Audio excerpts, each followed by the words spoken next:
Free divers have long defied science, and we still don't really understand how these divers go so deep in the water. This is by Kevin Hong, Honorary Professor Physiology UCL of the UK, and it's on The Conversation. Free divers swim to extreme depths underwater. The current record is 214 meters, that's over 600 feet down, without any breathing apparatus. They just hold their breath. Champions can hold their breath for extraordinary amounts of time. The record for a woman is 9 minutes and men 11 minutes. I mean, that's astonishing.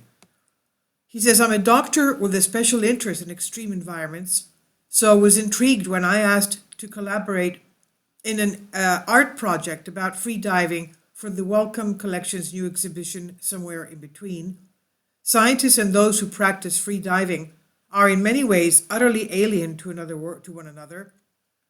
And when you look at the stresses this sport places on your physiology, it initially looks almost impossible that anyone should be able to dive to such profound depths, but yet they do. Unsupported, breathing only air, you can just about climb Everest without any additional support other than your protective clothing. That's 9 kilometers or so above sea level. But when you go into the ocean, actually things change much more quickly because of the rapid pressure differences. If you descend only 10 meters into the ocean, that's 30 feet, you're subjected to another additional atmosphere of pressure. That's twice as much pressure as you've been used to at the surface. And for every 10 meters beyond, every 30 feet beyond, you get another atmosphere of pressure. Finally, support my Patreon account. The daily posts are 5 videos daily, and they are totally different from what I have on my YouTube channel. Thank you so much for your support and that you find all my content so interesting. You'll find the Patreon account details in the description box below.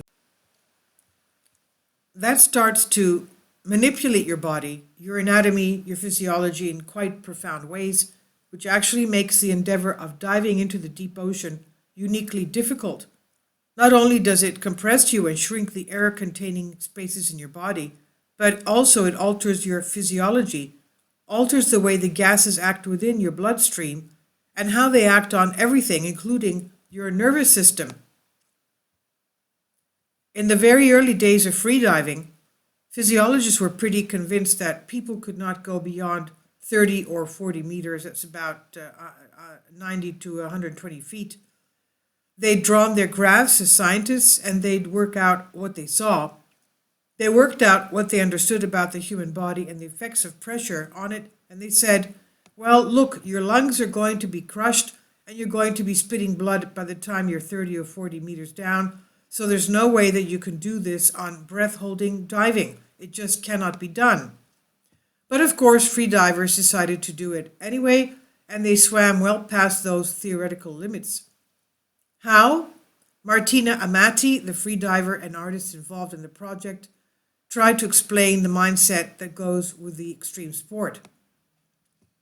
She said there's an element of physicality, but it's mainly mental. That's what is incredible about free diving.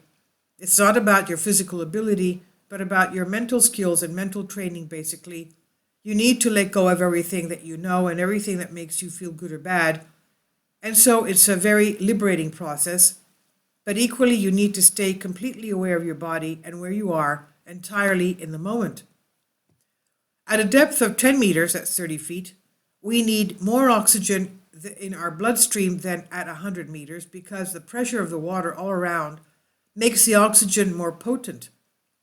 So the most tricky part of a deep dive is the last stage of the ascent, when there is the risk of a shallow water blackout as the pressure fades and the oxygen levels in your tissues suddenly drop. Getting started is hard as well. You are buoyant at the surface and for the first few meters of the dive. As you start to descend, though, the pressure of the water pushes you back towards the surface until around 13 meters to 20 meters depth, that's about 60 feet. When the dynamic is reversed, and here according to Amati, she says, your body begins to sink a little bit like a stone. We call this part of the free fall the moment when free divers stop moving completely and the most beautiful part of the dive. when you eventually come back from a dive and you take your first breath, every time it feels like your first breath ever. So for me, it feels like being born again. I think of the water a little like a womb, she says. As a diver, when you experience what you experience is a changing chemistry of your bloodstream as the increased pressure allows gases to dissolve more easily and exert their effects more readily. So the nitrogen, the larger amount of nitrogen that dissolves in your bloodstream, behaves as a narcotic and actually makes you feel quite drunk. And at only 30 or 40 meters, that's 90 to 120 feet down, if you dive at those limits, the additional nitrogen can make you feel quite euphoric. As a free diver, going deeper, you're just squeezing those last dregs of oxygen out of your bloodstream and trying to subsist on much lower levels than any human being normally ever does.